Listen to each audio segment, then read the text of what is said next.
Hello friends, വണ്ടി IndiGo ആണ്. ഇതെന്ന് പറഞ്ഞു കഴിഞ്ഞാൽ കംപ്ലൈൻറ്റ് ബ്രേക്ക് ഡൗൺ ആയതാണ്. വണ്ടി കാലത്ത് 5:30 കസ്റ്റമർ ഹോസ്പിറ്റലിലേക്ക് പോകാൻ വണ്ടി എടുത്താണ്. പെട്ടെന്ന് തന്നെ ഒരു സൗണ്ട് കേട്ട് വണ്ടി ഓഫായി. എന്നിട്ട് സ്റ്റാർട്ടാക്കിയിട്ട് സ്റ്റാർട്ടാകുന്നില്ല എന്നാണ് പറഞ്ഞത്. അപ്പോൾ 5:45 എന്നെ വിളിച്ചിട്ട് ഇങ്ങനെയാണ് കാര്യം പറഞ്ഞത്. ഹലോ ഫ്രണ്ട്സ്, വണ്ടി ഇൻഡിഗോ ആണ്. കംപ്ലൈൻ്റ് എന്ന് പറഞ്ഞാൽ സ്റ്റാർട്ടാവുന്നില്ല വണ്ടി. കസ്റ്റമർ സ്റ്റാർട്ടായി വണ്ടി ഒരു കിലോമീറ്റർ പോകുമ്പോഴത്തേക്കും വണ്ടി ഒരു സൗണ്ട് കേട്ട് ഓഫായി എന്നാണ് പറഞ്ഞത്. അപ്പോൾ അതിനുശേഷം അവർ കുറേ നേരം ഓഫായപ്പോൾ സ്റ്റാർട്ടാക്കാൻ വേണ്ടിയിട്ട് കുറേ ക്രാങ്കും ചെയ്തിട്ടുണ്ട്. അപ്പോൾ എന്നിട്ടാണ് എന്നെ വിളിക്കുന്നത്. അപ്പോൾ ഞാൻ ചോദിച്ചപ്പോൾ അവർ ഇന്നമാതിരി വണ്ടി സ്റ്റാർട്ടായി വന്നു, അത് പെട്ടെന്ന് തന്നെ ഓഫായി, പിന്നെ ക്രാങ്ക് ചെയ്തു എന്ന് പറഞ്ഞു. അപ്പം ഞാൻ ജസ്റ്റ് ഒന്ന് പോയി നോക്കുമ്പോൾ ഇതിൽ സംഭവിച്ചിരിക്കുന്നത് എന്താണെന്ന് വെച്ച് കഴിഞ്ഞാൽ ടൈമിങ്ങിൻ്റെ ബെൽറ്റ് പൊട്ടിയിരിക്കുകയാണ്. ടൈമിങ്ങിൻ്റെ ബെൽറ്റ് പൊട്ടിയിട്ടാണ് ആ സൗണ്ട് വന്നത്. ബെൽറ്റ് പൊട്ടിയ സൗണ്ടാണ് വന്നുകൊണ്ടിരുന്നത്.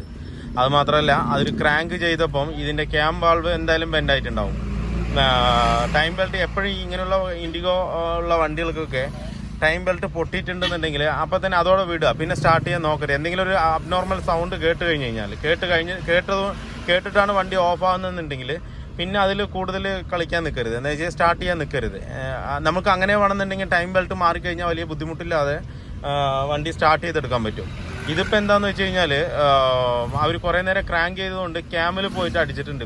ഇതിപ്പോൾ നമ്മൾ ക്യാം ഷാഫ്റ്റ് തിരിച്ച് നോക്കുമ്പോൾ ക്യാം ഷാഫ്റ്റ് ഒട്ടും തിരിയുന്നില്ല. എന്ന് വെച്ചാൽ ബ്ലോക്ക് ആയിരിക്കുകയാണ്. വാൾ ബെൻഡായിട്ട് അത് ബ്ലോക്ക് ആയിരിക്കണം. ഇനിയിപ്പോൾ ഹെഡ് ഇറക്കിയാൽ ഇനി എത്ര വാൾവ് അതിൽ ബെൻഡായിട്ടുണ്ട്, ഇനിയിപ്പോൾ കപ്പ് പോയിട്ടുണ്ടോ എന്നുള്ളതൊക്കെ ബാക്കിയുള്ള കാര്യങ്ങളൊക്കെ നമുക്ക് ഇനിയിപ്പോൾ അഴിച്ചാലേ അറിയാൻ പറ്റുള്ളൂ. ഇപ്പോൾ എന്തായാലും നമ്മളിപ്പോൾ ടോയിൻ ചെയ്തിട്ടാണ് പോയിക്കൊണ്ടിരിക്കുന്നത്. പക്ഷേ ഇതിൽ കിലോമീറ്റർ കാണുന്നത് 80 ചില്ലാനും കിലോമീറ്ററാണ് കാണിക്കുന്നത്. 89,000 കിലോമീറ്റർ വണ്ടി ഓടിയിട്ടുള്ളതാണ് കാണിക്കുന്നത്. പക്ഷേ അതിൽ മീറ്റർ ഫോൾട്ടാണോ ഇനിയിപ്പോൾ എന്താ പറയുക, മീറ്റർ ഇനിയിപ്പോൾ അവർ മാറ്റിയിട്ടുണ്ടോ എന്നുള്ള കാര്യങ്ങളൊന്നും അറിയില്ല. എന്തായാലും ടൈം ബെൽറ്റ് പൊട്ടിയിട്ടാണ് ഈ വണ്ടി ഓഫായിരിക്കുന്നത്. അപ്പോൾ എന്തായാലും നമുക്ക് ഗാരേജിൽ കൊണ്ടുപോയിട്ട് എന്തൊക്കെ ഇനിയിപ്പോൾ മാറ്റേണ്ടി വരും, എങ്ങനെ ചെയ്യണം എന്നുള്ളത് കറക്റ്റായിട്ട് ഞാൻ പറഞ്ഞുതരാം. എപ്പോഴും ടൈമിംഗ് ബെൽറ്റ് ഇങ്ങനെയുള്ള വണ്ടികൾക്ക് കറക്റ്റ് ഷെഡ്യൂളിൽ തന്നെ മാറ്റുക. 1 ലക്ഷമാണ് പറയുന്നതെങ്കിലും നമുക്ക് 90-ൽ മാറ്റാൻ പറ്റുകയാണെങ്കിൽ മാറ്റിയാൽ അത്രയും ഉചിതം. അപ്പോൾ നമ്മളിപ്പോൾ പിക്കപ്പിൽ ടോയിൻ ചെയ്തിട്ടാണ് ഇപ്പോൾ കൊണ്ടുപോകുന്നത്. എന്തായാലും ഗാരേജിൽ പോയിട്ട് ബാക്കിയുള്ള കാര്യങ്ങൾ നോക്കാം. നമ്മളിപ്പോൾ ഇതിൽ നോക്കിയതിൽ കംപ്ലൈൻറ്റ് വന്നിരിക്കുന്നത് ഇതിൻ്റെ ഐഡ്ലറിൻ്റെ ടൈമിംഗ് ബെൽറ്റിൻ്റെ ഐഡ്ലറിൻ്റെ ബോൾട്ട് കട്ടായിരിക്കുകയാണ്. ബോൾട്ട് കട്ടായിട്ടാണ് ഈ ടൈമിംഗ് മൊത്തം മാറിയിരിക്കുന്നത്. ബോൾട്ട് ഇവിടെ പൊട്ടിയ ബോൾട്ട് ഇതുണ്ടോ, ഈ ബോൾട്ടാണ് പൊട്ടിക്കുന്നത്. ഇത് ഇങ്ങനെ ബോൾട്ട് വരുന്നതാണ്. ഈ ബോൾട്ട് പൊട്ടിയിട്ട് ഇത് ടൈം ബെൽറ്റിൻ്റെ ഐഡ്ലറാണ്. പൊട്ടിയിട്ട് ടൈമിംഗ് മൊത്തം സ്ലിപ്പായിട്ടാണ് അടിച്ചിരിക്കുന്നത്. ഇതിപ്പോൾ ക്യാം വാൾവും ഇപ്പോൾ ക്യാം തിരിക്കുമ്പോൾ ഫ്രീ ആയിട്ട് തന്നെയാണ് കറങ്ങുന്നത്. പക്ഷേങ്കിൽ അത് ബെൻഡ് ആയിട്ടുണ്ടാവും. മേ ബി ഇപ്പോൾ പൊട്ടിയിട്ട് താഴെ കിടക്കുക, അല്ലെന്നുണ്ടെങ്കിൽ പിസ്റ്റൺ ഹോളായി എന്തെങ്കിലും ചെയ്തിട്ടുണ്ടാവും. അതാണ് ഫ്രീ ആയിട്ട് കറങ്ങുന്നത്. ടൈമിംഗ് എന്തായാലും സ്ലിപ്പായി കഴിഞ്ഞ് കഴിഞ്ഞാൽ നമ്മൾ ക്രാങ്ക് ചെയ്തിട്ടുണ്ടെങ്കിൽ എന്തായാലും ക്യാം അടിക്കും ഇതിൻ്റെ. പക്ഷേങ്കിൽ നമ്മൾക്ക് ഇവിടെ നിന്ന് തിരിച്ച് നോക്കുമ്പോൾ ഫ്രീ ആയിട്ട് കറങ്ങുന്നതുകൊണ്ട് നമുക്ക് എന്തായാലും ഹെഡ് അഴിച്ച് നോക്കിയിട്ട് വേണം അത് കൺഫേം ആക്കാനായിട്ട്. ബെൻഡ് ആയിട്ടുണ്ട് എന്താണെന്നുള്ളത് അത് അഴിച്ചാൽ മാത്രമേ നമുക്ക് പറയാൻ പറ്റുള്ളൂ. എന്തായാലും നമുക്ക് ഇതിൻ്റെ ബോൾട്ട് എടുക്കണമെന്നുണ്ടെങ്കിലും നമുക്ക് ഇത് വരുന്നത് ആ ഹോളിലാണ് വരുന്നത്. ഇതുണ്ടോ, ആ ഹോളിലാണ് ഇതെവിടെ ആയിട്ടാണ് അതിൻ്റെ ബോൾട്ട് വരുന്നത്. ഇപ്പം നമുക്ക് പൊട്ടിയ ബോൾട്ട് എടുക്കണമെന്നുണ്ടെങ്കിൽ നമുക്ക് ഇത് അഴിച്ചേ പറ്റുള്ളൂ. എഞ്ചിൻ ഇറക്കിയിട്ട് വേണം ഇത് ചെയ്യാനായിട്ട്. എന്ന് വെച്ചാൽ ഇതിൻ്റെ മൗണ്ടിങ് വരുന്നത് ആ ബ്ലോക്കിലാണ് മൗണ്ടിങ് വരുന്നത് അതിൻ്റെ. അപ്പോൾ അതുകൊണ്ടാണ് നമുക്ക് ഇങ്ങനെ വെച്ചിട്ട് നമുക്ക് ഗ്യാപ്പ് കിട്ടില്ല, അഴിച്ചെടുത്തിട്ട് ചെയ്യാനായിട്ട് ഗ്യാപ്പ് കിട്ടില്ല. അപ്പോൾ എന്തായാലും നമുക്ക് ഹെഡ് അഴിക്കണം. അപ്പോൾ മൊത്തമായിട്ട് നമുക്ക് ഇറക്കിയതിന് ശേഷം അതിൻ്റെ ബോൾട്ട് വെൽഡ് ചെയ്തെടുത്തിട്ട് നമുക്ക് പുതിയ ബോൾട്ടും ഐഡ്ലറും ഇട്ടിട്ട് നമുക്ക് സെറ്റ് ചെയ്യാം. അപ്പോൾ എന്തായാലും നമുക്ക് ഇതിൻ്റെ ഹെഡും എഞ്ചിനും എന്തായാലും പുറത്തെടുക്കാം. പൊക്കോ ജാക്ക് പൊക്കോ, ലിഫ്റ്റ് വെക്ക് ഒരു മിനിറ്റ്.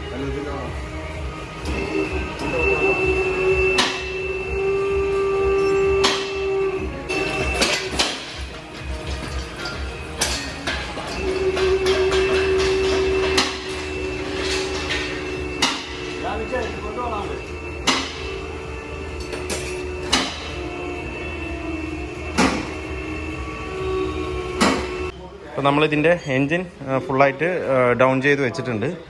ഇതിൽ കംപ്ലൈൻറ്റ് വേണ്ട, ഈ ഒരു ബോൾട്ടാണ് പൊട്ടിക്കിടക്കുന്നുണ്ടല്ലേ. അത് ബ്ലോക്കിലായതുകൊണ്ട് നമുക്ക് എടുക്കാൻ ഭയങ്കര ബുദ്ധിമുട്ടാണ്. നമുക്ക് ഇവിടെ നിന്ന് വെൽഡ് അടിച്ച് എടുത്ത് നോക്കാം, കിട്ടിയാലും ഓക്കെ. അല്ലാത്ത പക്ഷം നമ്മൾ അത് ലേത്തിൽ കൊടുത്ത് കൊടുക്കുകയാണ് ചെയ്യാനായിട്ട്. ഈ ബോൾട്ട് നമുക്ക് വണ്ടിയിൽ വെച്ചുകൊണ്ട് നമുക്ക് ചെയ്യാൻ വല്ലാത്ത പ്രയാസമായിരിക്കും, കിട്ടില്ല. എന്താണെന്ന് വെച്ച് കഴിഞ്ഞാൽ ഗ്യാപ്പില്ല, വെൽഡ് ചെയ്യാനോ അങ്ങനെയുള്ളതിനും ഗ്യാപ്പില്ല. എന്നാലും നമുക്ക് ഇതിൻ്റെ timing cover pump assembly complete ആയി ഇറക്കി മാറ്റി വെച്ചതിന് ശേഷം നമുക്കൊന്ന് വെൽഡ് ചെയ്തിട്ട് ഒന്ന് എടുത്ത് നോക്കാം അത് കിട്ടുന്നുണ്ടെന്നുള്ളത്. ഓക്കെ, നമ്മൾ ഹെഡ് അഴിച്ച് പുറത്തിട്ടിട്ടുണ്ട്. ഇപ്പോൾ ഇതിൽ വാൾവ് അടിച്ചിട്ടുണ്ട്, എല്ലാ പിസ്റ്റണിലും വാൾവ് അടിച്ചിട്ടുണ്ട്. കണ്ടോ, ഈ മാർക്ക് വരുന്നത് വാൾവ് അടിച്ചതിൻ്റെ മാർക്കാണ്.